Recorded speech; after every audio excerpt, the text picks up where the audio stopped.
well, I think you hit the nail on the head. I think what makes hedge funds such an exciting area is how nimble they are, right? Mhm. At the heart of hedge funds, they're just unconstrained investors. I run a peer group for investor relations professionals Really? of all sizes. Okay. And we had a CIO of a private wealth firm come in and talk to the group. That was, I think, about 3 weeks ago, talking about, if you're used to pitching institutional investors, hmm what are the differences when you're dealing with private wealth, right? On the one hand, you're fighting for capital, but the most scarce commodity is talent.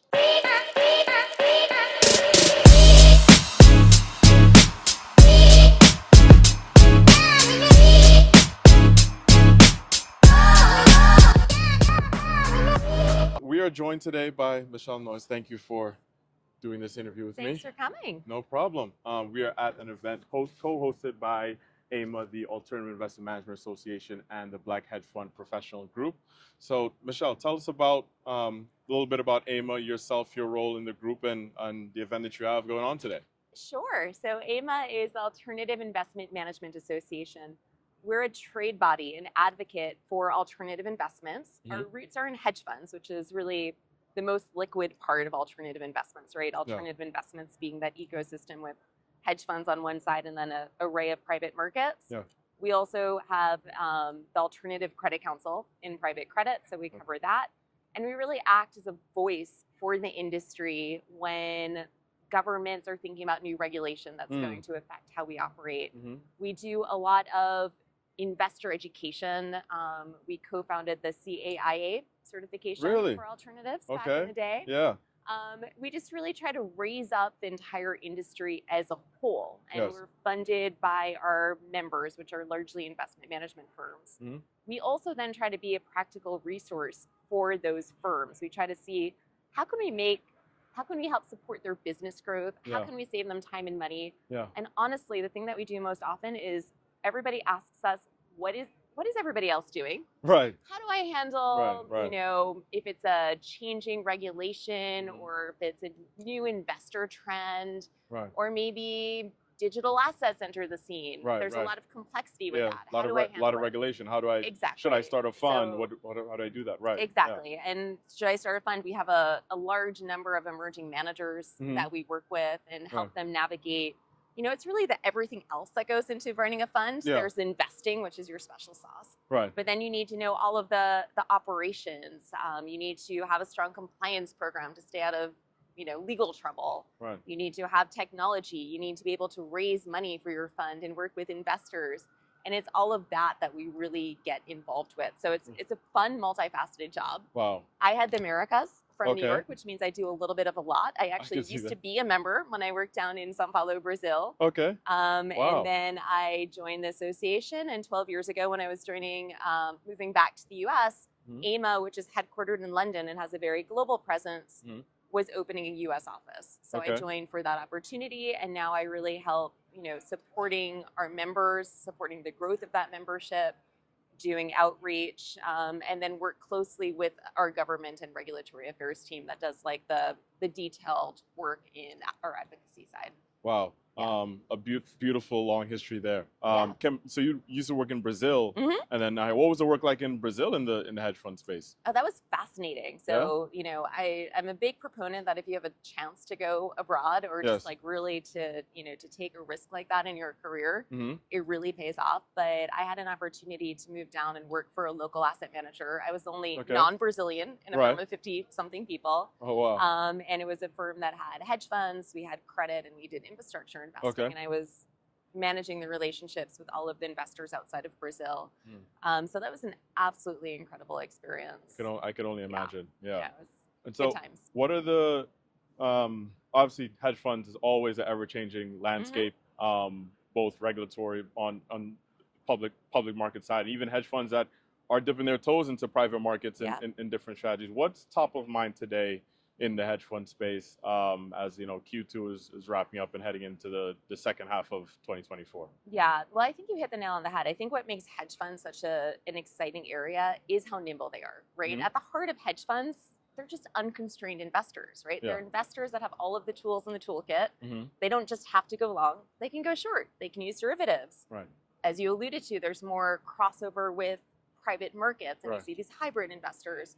So there's a lot of creativity that as market conditions change, they can continue to evolve. And you've seen the industry go through various rounds of evolution. I think the one that's capturing most attention these days is the growth of the multi-strat pod shops, right? You see a couple of very large firms just taking a preponderance of industry assets, and that's changing the landscape for emerging managers. You know, it's changing the dynamics of who really are allocators. They're, you know, sometimes they externalize some mandates as well. So I think a lot of folks are really watching that and seeing how that evolves. They're becoming very sophisticated in their risk management, in the way that they really try to hone in on like what is alpha. So that's just had tremendous kind of repercussions and sort of. It's been harder to capture alpha nowadays because there's more and more hedge funds coming into the space. You know, there's only so many. The public investment pool is shrinking and shrinking, the number of public companies out there. I mean, hedge funds performance has been, you know, strong this year, and I think in general, speaking with investors, they see it as a favorable macro setup where hedge funds should do well, and they have been doing well, which is fantastic. I think there's been a more constructive thought towards hedge funds generally, but that doesn't mean it's easy, and it certainly doesn't mean that it's easy. You know, again, for the firms that do not have that scale, right? Capital raising is incredibly hard, Has that been one of the areas that, especially for more emerging managers, area of difficulty? Like, does AIMA host any sort of LP GP meetings at all in terms of helping new up and coming firms raise capital? What's that process been like, especially in a tough fundraising environment that we've seen the last 18 months? I mean, we don't do any cap intro, but we do definitely try to support our members in their capital raising, and it takes a couple of forms. We have a large scale conference. Actually, our biggest conference is coming up in October, our Global Investor Forum, and that's inclusive of all alternative asset classes. It's up in Canada, where we have very deep relationships with the local pension funds, and that's a great event. The Maple 8. Exactly. But then we also, on an ongoing basis, my colleague Ram runs our Next Gen group, which is for emerging and smaller managers. They meet on a regular basis. So he just had a call with a family office about a week ago with a number of different emerging managers, again, getting advice directly from the allocator and what they like to see, sort of what the must-haves versus the nice-to-haves, kind of advice for scaling. Similarly, I run a peer group for investor relations professionals of all sizes, and we had a CIO of a private wealth firm come in and talk to the group. That was, I think, about 3 weeks ago, talking about, you know, if you're used to pitching institutional investors, what are the differences when you're dealing with private wealth? You know, they have to pay taxes for one, so you just have to have some sensitivity to kind of what that looks like. Or, for example, you know, you have to take into account the role of advisors, right? So you might be pitching a research office to get on the platform, but then you need to be able to, in a very pithy manner, distill the takeaways to the client advisors, who then ultimately talk to the clients, right? It's just there's a lot of challenges. So we try to be supportive in that way. The other role that AIMA has always played is we've standardized a due diligence questionnaire. This goes back to 1997, and really trying to come up with what is the baseline expectation for transparency and make that data exchange more efficient. So a lot of managers still use that as part of their marketing toolkit.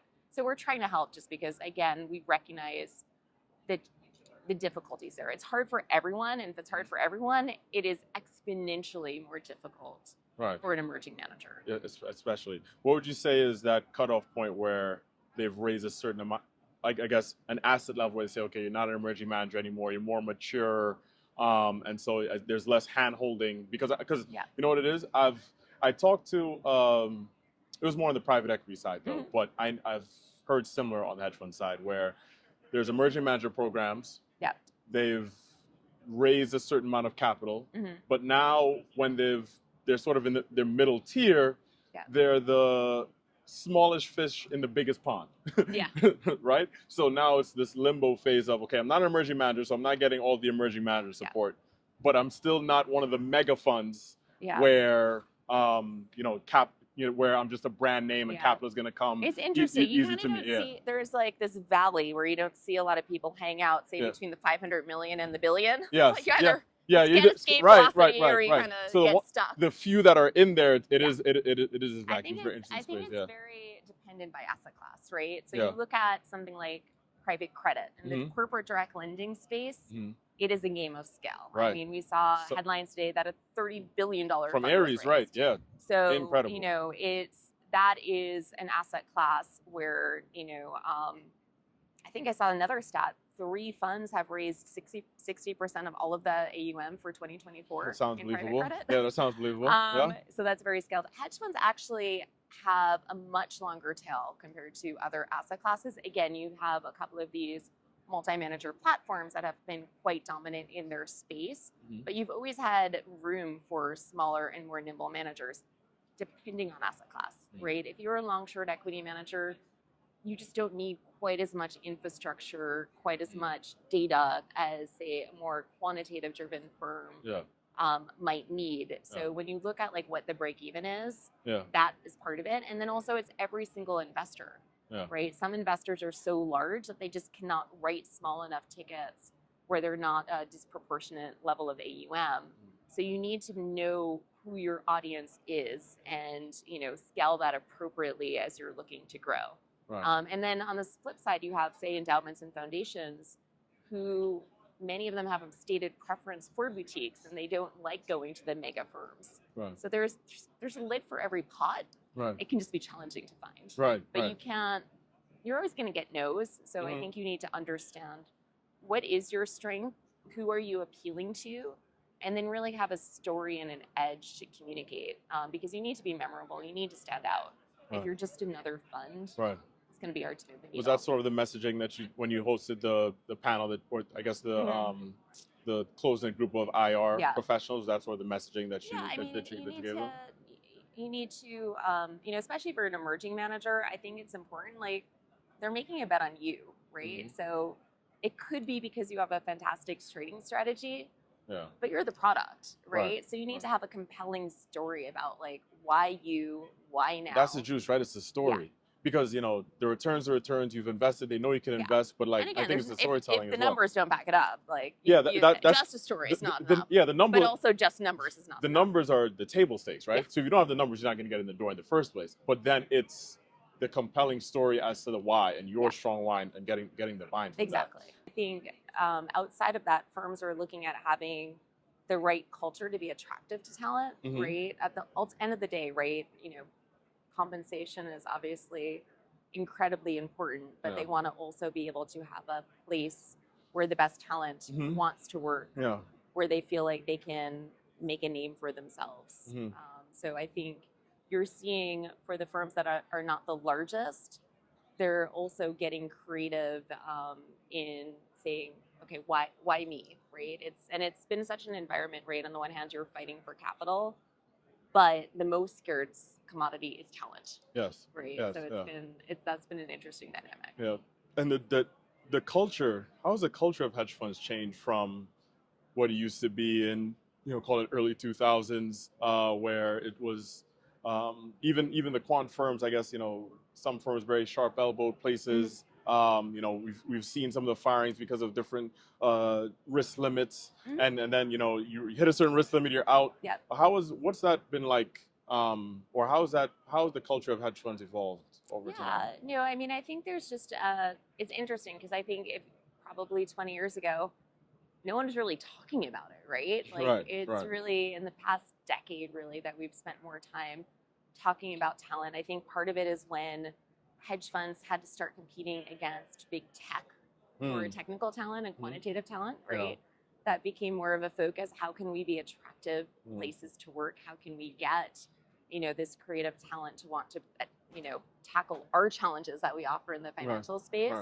Certainly there are firms that are very transparent about their risk limits and people know going in what the rules are. Right. But I think ultimately people are looking for environments where there's just a high degree of integrity, right? It doesn't have to be everybody's best friends with one another, but a high level of collaboration, integrity, high performance. People want to work with other people who they feel are also working very, very hard. Yeah. These are themes that come up frequently. Each firm has its own edge, and it's up to them to articulate that, and not just articulate it, but live those values. Right.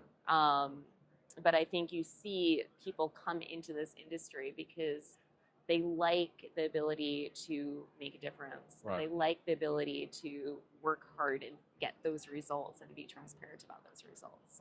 Right. No, for sure. But Michelle, I appreciate the words of wisdom. Yeah, and thank you for letting. Thank you for doing the work that you do. I mean, it's incredibly. I am inspired. I was telling you yesterday, I had a chance to talk to a group of interns, and I feel so optimistic that we have a talented next generation of talent wanting to work in our industry. Yeah. You would go stagnant without that fresh blood, those new insights, those new ideas. Yeah, and that's what I want to project. That's what I want to do with my content. And I want to show great organizations like AIMA and what you're doing for the industry, what you're doing for the space. And coming out to events like this, right? Like this is what it's about. It's about networking. It's about meeting people, and I mean, relationships become such an important part of it. It's everything. And it's everything. It's not just meeting the senior people, but I was reflecting on all of the people I met when I was junior in my career. Guess what? We all get old, and now, we're all in more senior roles as well. But if you build real relationships from the start, not only does that become beneficial, it makes it fun. I mean, this is why we like what we're doing. Exactly. It's about the people, wherever you are, whether you're in Connecticut, New York, Florida, LA, whether you're Brazil, right? It's the people you surround yourself with. That's what makes a culture, and then the work will take care of itself, in my opinion, because you want to do the work with everyone around you, and then having a peer group of, that's what I always tell people. I say, hey, if you could, whatever city you're in, if you could go to 1 or 2 a month, meet 3-4 people that are in the same area as you multiply that by 7 years, you'll be unstoppable. Well, thank you so much for the work that you're doing to bring folks into this industry. And we have lots of research and education on our website that, encourage people to take a look at, get in touch with questions. Of course. I look forward to partnering with you in the future. Thank you so much, Michelle, for your time. Appreciate it. Yes. Let's go enjoy the event.